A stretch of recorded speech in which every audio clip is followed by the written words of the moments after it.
সংবাদ মাধ্যমের কণ্ঠরোধের চেষ্টা শেখ হাসিনার পতন নিশ্চিত করেছে এমন মন্তব্য করেছেন ডেইলি স্টার সম্পাদক ও প্রকাশক মাহফুজ আনাম।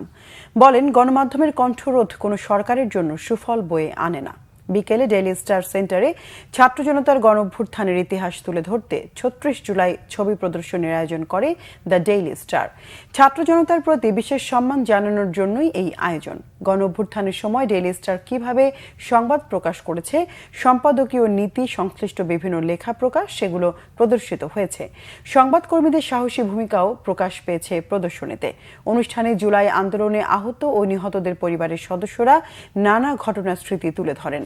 আগামীকাল ১ তারিখ থেকে ৭ ডিসেম্বর প্রতিদিন সকাল ১০টা থেকে রাত ৮টা পর্যন্ত সবার জন্য উন্মুক্ত থাকবে ৩৬ জুলাই নির্ভীকদের অভিবাদন আলোকচিত্র, ভিডিও এবং সংবাদ প্রতিবেদনের প্রদর্শনী।